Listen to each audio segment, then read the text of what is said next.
नई कार में खुशी से बैठने से पहले दृष्टि ने शिवम को आश्चर्यजनक भाव से देखा। दोपहर में दृष्टि अभी भी अपने कार्यालय में तेजी से काम कर रही थी। विश्व के राजा परियोजना के दस्तावेजों को गंभीरता से संशोधित कर रही थी। एक पाठ संदेश प्राप्त करने के बाद शिवम ने दृष्टि को सूचित किया कि लिफ्ट से नीचे जाने से पहले वो छुट्टी ले लेगा। जब वो कीमती नारंग एम्पायर के टावर के प्रवेश द्वार पर पहुंचा तो सड़क के दूसरी तरफ एक काली कार पहले से ही उसका इंतजार कर रही थी। आधे घंटे बाद ओबराय होटल 26वीं मंजिल एक बूढ़े बटलर के नेतृत्व में शिवम भव्य कार्यालय में चला गया। कार्यालय के बीच में भावेश शाह एक उदासीन अभिव्यक्ति के साथ एक बड़ी कुर्सी पर अकेले बैठे थे, जो कि उनके श्रेष्ठ दर्जे के व्यक्ति की गरिमापूर्ण उपस्थिति के अनुरूप था। शिवम ने एक कुर्सी खींची और हल्के से बोलने से पहले बैठ गया। क्या आपको पूरा भरोसा नहीं है कि मैं आकर आपसे भीख मांगूंगा? आपने मुझे खोजने की पहल क्यों की? क्या आप इतने अधीर हो रहे हैं? भावेश ने शांत भाव से उत्तर दिया। ऐसा लगता है कि तुम वास्तव में शाह परिवार में वापस नहीं आओगे, चाहे जो भी हो। शिवम ने उदासीनता से कहा। क्या मैंने आपको पहले नहीं बताया था? मैंने पहले ही शाह परिवार के साथ सभी संबंधों को खत्म करने का फैसला कर लिया था। क्योंकि तुम शाह परिवार में वापस नहीं आना चाहते हो, मैं तुम्हें ऐसा करने के लिए मजबूर नहीं करूंगा। ठीक उसी तरह जैसे मैंने तुम्हें 8 साल की उम्र में परिवार छोड़ने का फैसला करते वक्त नहीं किया था।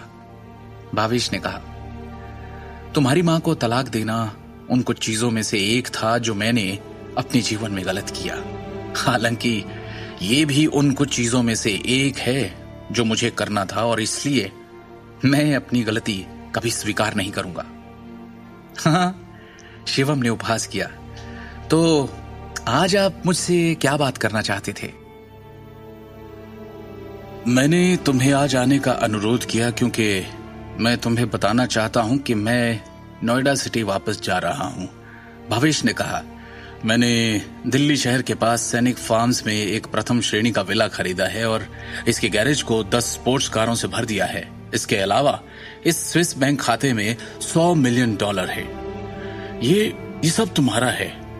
तुम मुझे पिता नहीं मानना चाहते हो तो मत मानो, लेकिन मैं यहाँ हाथ पर हाथ धरे बैठे नहीं देख सकता कि मेरे बेटे को दूसरे द्वारा धमकाया जा रहा है, उसे जलील किया जा रहा है। मैं नहीं चाहता कि तुम अपनी पूरी जिंदगी ऐसे शर्मनाक तरीके से गुजारो। मुझे इन सब की कोई आवश्यकता नहीं है, शिवम ने शांति से कहा।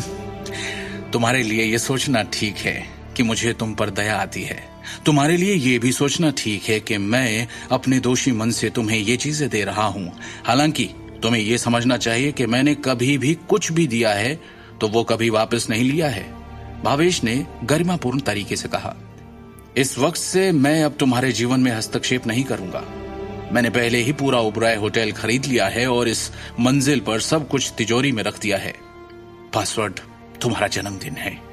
भावेश ने स्पष्ट रूप से कहा, यदि तुम्हें इनमें से किसी भी चीज की आवश्यकता हो तो बेझिझक उन्हें अपने लिए ले लेना। सब कुछ तुम्हारा है। यदि तुम अभी भी मुझसे नाराज हो तो तुम उन सभी को फेंक सकते हो या उन्हें अनदेखा कर सकते हो। संक्षेप में तुम इन चीजों के साथ जो चाहे वो कर सकते हो। शिवम ने ठंडी मुस्कान के साथ अपना सिर हिलाया। कुछ और भी कहना था मुझे तुमसे।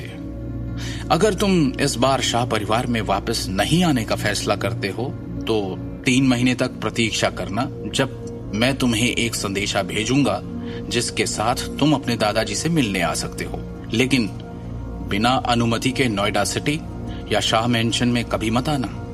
और अगर तुम्हें इन 3 महीनों के बाद मुझसे कोई खबर नहीं मिलती है तो ये बात हमेशा हमेशा के लिए याद रखना कि इस जीवन में कभी भी तुम अपनी पहचान या पृष्ठभूमि किसी के सामने उजागर नहीं होने दोगे, और शाह मेंशन में कदम रखने की सोचना भी मत। अगर वो समय आता है तो सब कुछ भूल जाना जो कुछ भी अतीत में हुआ था। समझ रहे हो ना मेरी बात? शिवम ने पूछा। बस इतना ही? भावेश ने कहा, मेरे इन शब्दों को हमेशा याद रखना। इस समय शिवम उठ खड़ा हुआ और मुड़कर कमरे से बाहर निकलने को हुआ।